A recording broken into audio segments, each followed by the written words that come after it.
Well, I want to thank the organizers for inviting me, and wow, those are great talks, in particular the last two, and it's a pleasure to listen to them. So I'll put an end to all that. I don't have much to say about big data. I have a few things to say about it, but not much. Instead, I want to talk about digital tutoring and accelerating the development of expertise. And those are my topics. I work for something called the Institute for Defense Analyses.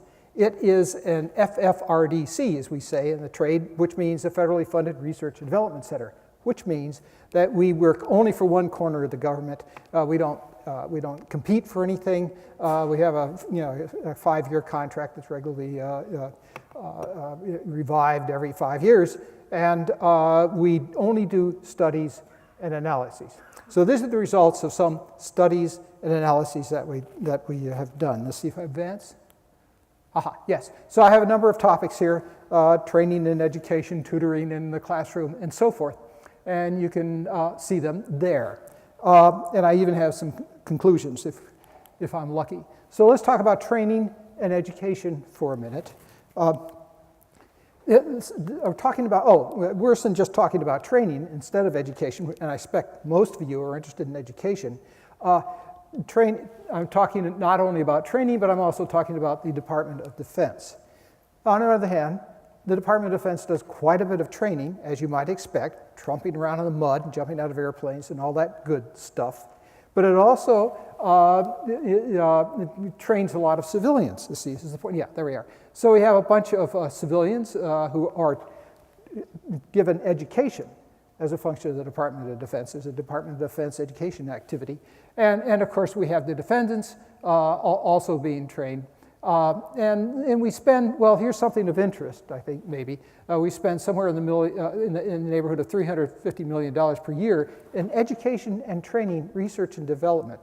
Most of that is extramural.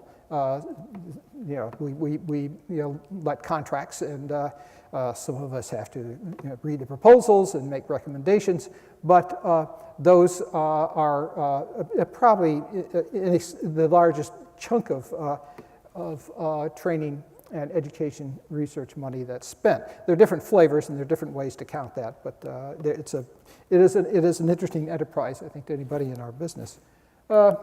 So what about the differences between education and training? This is something that we have to talk about frequently because we do both. And of course, there's a feeling in the Department of Defense is that it's very easy to distinguish between the two. Training is what the enlisted folks get. Education is what the officers get. Well, it's not quite that simple. Instead, let's look at some of these differences. For one thing, education talks about life objectives, and training is job objectives. Education is training for life. Education is training for life. Let me say that again. At the end of a life, you could judge how well you did by the education you provided. Training is a little different. We have job objectives and task objectives. You're supposed to be able to do something at a certain level of a certain standard of quality under certain conditions. And they are non-negotiable, basically, because after all, did that again in the industry. We have negotiable objectives for education. It is supposed to be, remember, a bringing out. And of course, training is fixed objectives. You got to be able to do the job when you get out of this business. So the final point I want to make is that all education includes some training, and all training includes education to some extent. You can't escape it. And if you want, training, of course, I think this is pretty clear. If you get to learn some chemistry, you got to learn how to operate the lab equipment. And here, it turns out that we have to get beyond simply doing a task if we're talking about training, because if we want to have transfer and if we want to have retention of what's learned, it's got to be at a higher level than just simply doing a task. One-on-one tutoring.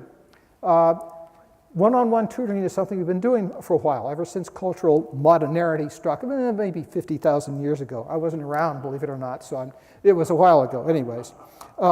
But then more recently, well, sort of more recently, I guess Raphael painted this of the Plato's Academy, but it looks kind of Italian to me more than Greek. Anyways, but the thing to note about this is that it's still people are engaged in conversation. That's the idea of the education that's being provided here. They talk to one another, and it's individualized, if you will. Here's what Thorndike had to say about that. Thorndike's one of the heroes of the profession, and so we're talking in 1906, says the principal consequences of individual differences is every general law of teaching. Every general law of teaching has to be applied with respect to the particular person. And that's the problem that classroom instruction faces. In a classroom, of course, you have lots of classroom students and of all sorts, and I'll talk about that in a second. And if they're tutored, well, you get a big difference in how well they do, how much they learn. That's one-on-one human talking to a single student, and in this case, a human, a teacher, usually talking to something like 26.5 students. I think that was the national average recently. So that last student's a little weird, 0.5. And of course, we can't afford a human tutor for every learner. So, well, what do? We can afford a computer, a cell phone, well, we can afford a computer or cell phone. So why is tutoring so effective? Well, one thing is the interactivity that you get, constant, immersion in terms of flow, and finally we also get individualization. There are other reasons, but these are two primary ones. Here's some data, old data, 1994, oh my gosh, ages ago, that Art Gracer and Natalie Pearson drew. And this is the student in a classroom gets to ask, it probably is going to ask, this is average across all the students, you understand, but they ask maybe a tenth of a question per hour. And in a tutored session, a student may ask 20 to 30 questions in an hour. Over here, you got the instructor is going to ask the class maybe 3 questions an hour. And here, in a tutored session, 120, 150. Those numbers are big, you understand. But sometimes some of them are kind of short. Do you understand? Do you have to go to the bathroom? I mean, there are a variety of things that might be asked in those situations, and they're all counted here. So how about individualization? Here's some old data on pace, the amount of time it took a student to learn something. And there are people who measured that a long time ago. These are data that are probably taken from probably from the 70s in some cases. But here's kindergarten kids and the time needed to build words from letters. The problem there, of course, is that some kids come to kindergarten knowing how to read, and as a matter of fact, most of them do these days. And on the other hand, some kids come to kindergarten never having seen a letter, not knowing what they are. So you get this huge number. But then down here, start looking here. We got grades in grade 5. You get a ratio of 3 to 1. And in another case, you get a ratio of 5 to 1, data from a while ago. In classic paper done by whoever these are, we get a ratio of 4 to 1. And if you look at the college, which is interesting, I got this from Alec Corbett, it's about 7 to 1. So it takes some kids in a college classroom, let's say 1 day, to learn what it's going to take other kids 7 days to learn. So there's a problem with classroom instruction. So individualization is an educational imperative and an economic impossibility, and we enter the computer. Now, this is kind of interesting. It's a claim that we could talk over some time or other. But there have been some revolutions in learning and education. And one, of course, was this business of phonetic writing. This is probably about 3000 BC, something like that. And there are ways of looking at that. And then there's finally books. The Chinese had movable print in about 1000 AD. And of course, we came up with Gutenberg somewhere around 1400. And so that made the learning. Here, you could make it available anywhere, anytime. It was a little heavy carrying around those stone tablets, but nonetheless, it was available outside of having to go see a sage. And here, not only did it become available anytime, anywhere, but it became affordable. Eventually, you know, early books are really expensive. And then you have computer technology.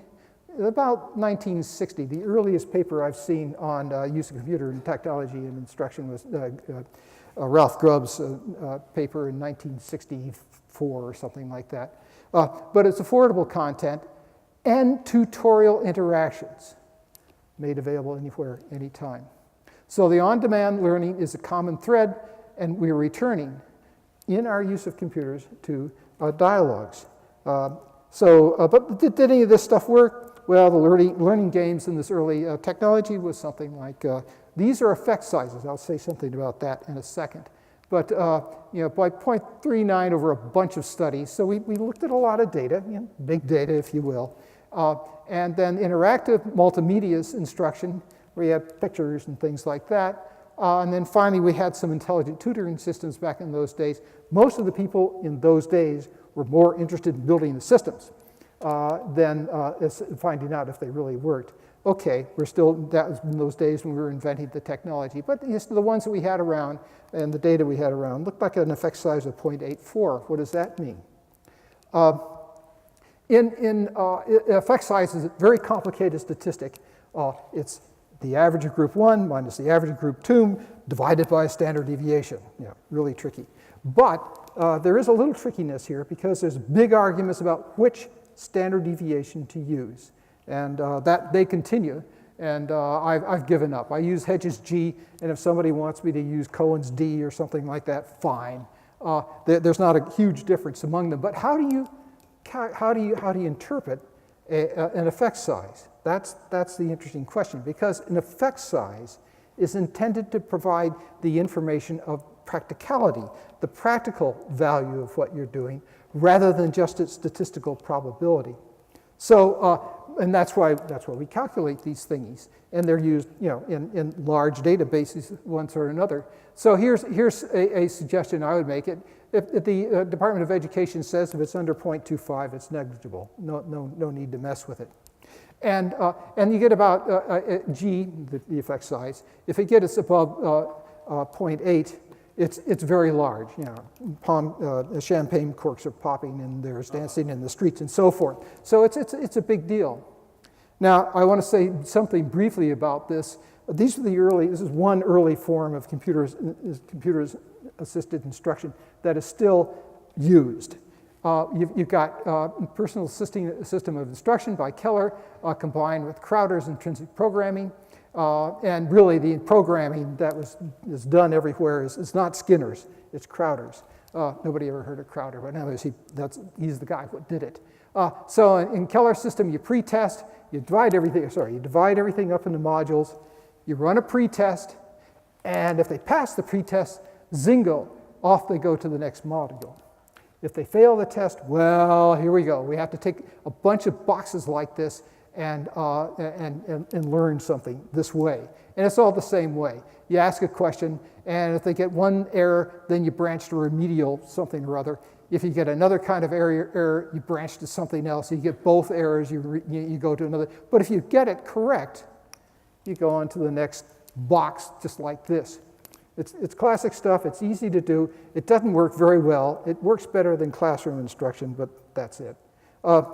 Nonetheless, it's used today considerably. So I want to say something about digital tutoring now. This is the early motivation for that. We found early on in the early 60s and 70s that they can teach effectively, but that dealing with all possible states of the learner and the system itself is costly, time-consuming, and very difficult to do. So that's the problem that we were trying to apply, solve, and perhaps we decided computers can do some of this authoring, preparing the material, themselves. They might generate instruction in real time,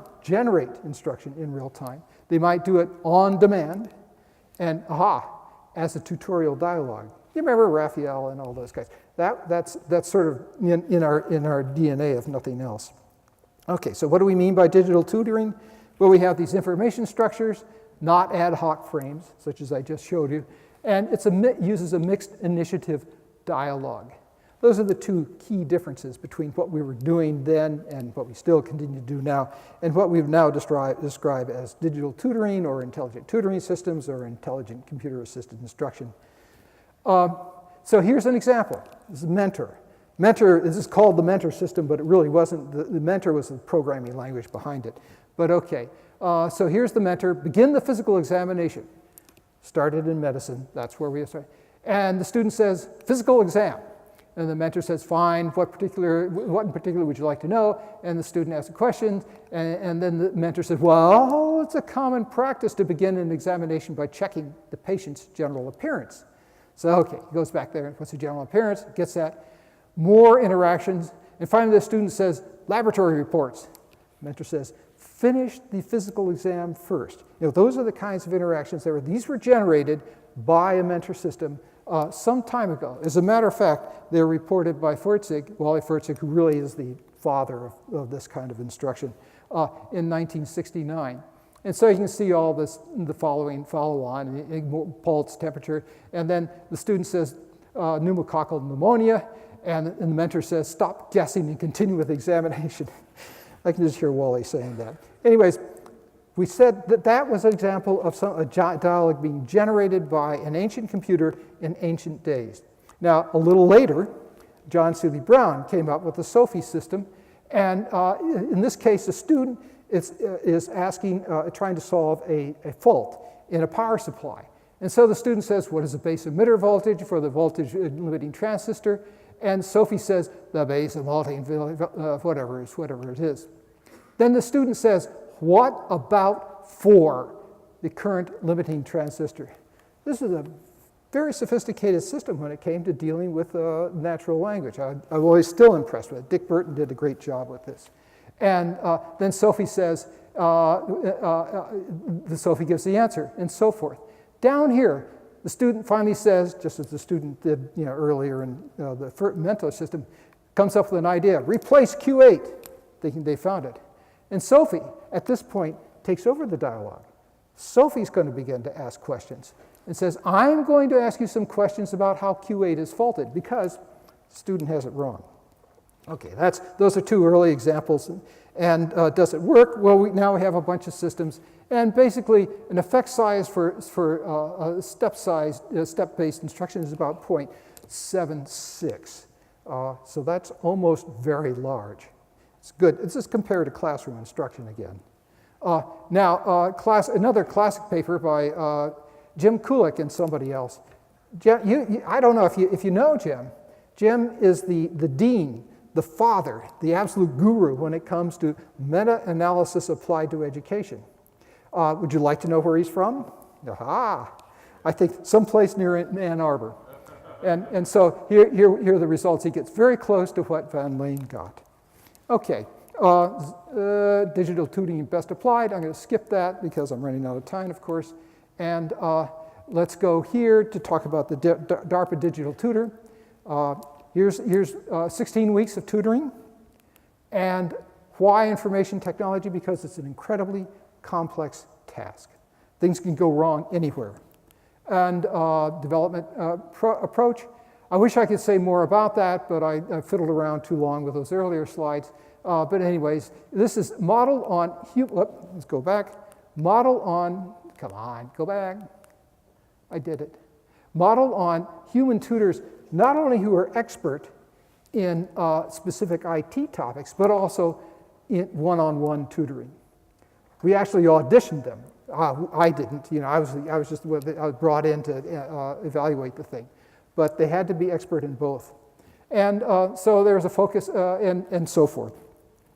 So that was the program. There's operational things, constant stealthy diagnostic. You got to build the model of the learner as you go along and so forth.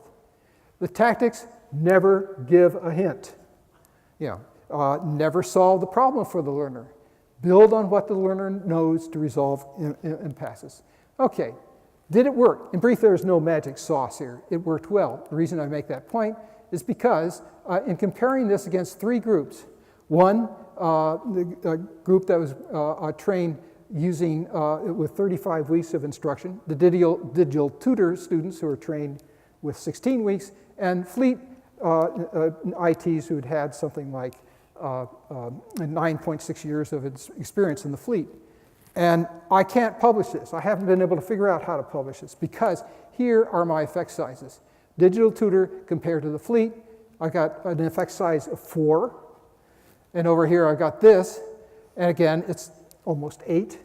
An effect size, my gosh, you only had to have 5 standard deviations to effect size of 5 standard deviations to establish the Higgs boson. So, wow, I don't know what to do with these things, but them's the data. Okay, and then knowledge test score, same thing, same sort of thing for the knowledge, but it's lower. But the thing that you really care about in training is, of course, this. Can they do the problem? Can they do the work?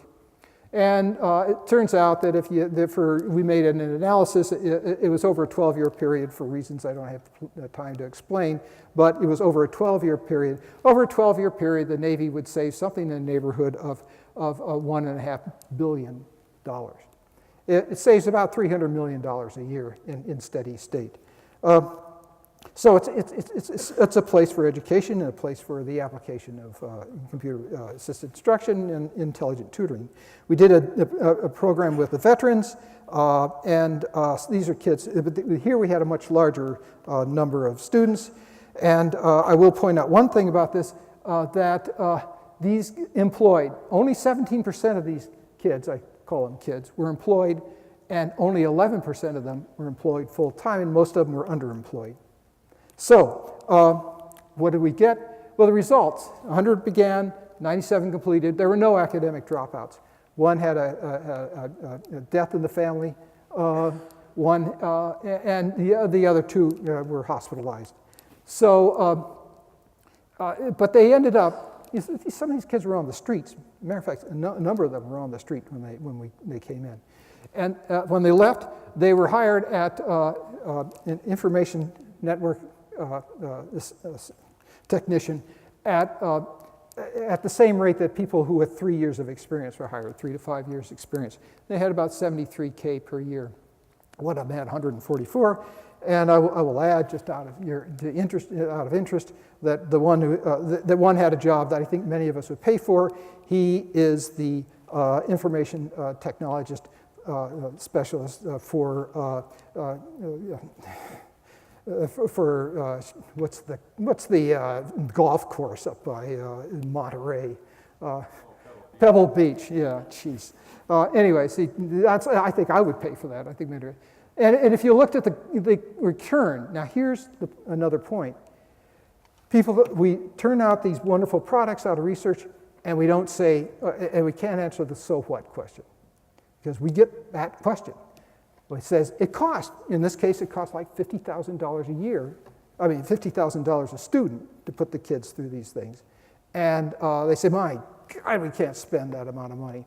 What's the return? Well, the return is, as you saw earlier, considerable. So if somebody starts complaining about costs, they're only looking at half the issue.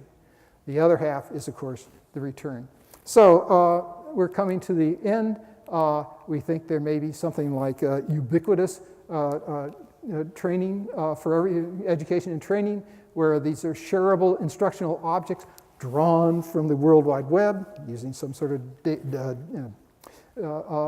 data. They're assembled in real time, on demand, and they provide learning or assistance anytime, anywhere, via, here we are again, dialogues. So eventually, anywhere, anytime learning, fewer lessons, more learning, etc. Instruction and performance designated as individualized tutorial conversation. That's where we think we're going. We ain't there yet, but that's where we think we're going. And there's a wrap-up. What's the utility value and value of pragmatic eclectic development? The Navy Digital Tutor was not devised according to any theory. It was just strictly empirically devised. And of course, there's the need for deep conceptual learning in it. So we can greatly accelerate the acquisition of expertise, and should. It's not the only example, particularly Sherlock, but this was the first example where you had a full 16-week course. Oh yeah, we can similarly accelerate acquisition of basic skills. So there's great promise in this. I suggest we have a breakthrough, and I really hope that we begin to capitalize on it. So the difficult and transigent issues may be cultural, organization, and administrative. They don't, all of a sudden, I'm not sure they're technological at this point. Thank you very much. You see big data playing a role in this in the future? Yes, in a number of ways, but I think the most interesting way to me is that we're collecting clickstream data. Everything a student says. Now, what happens when we start doing that for 2 or 3 students or 200 or 300?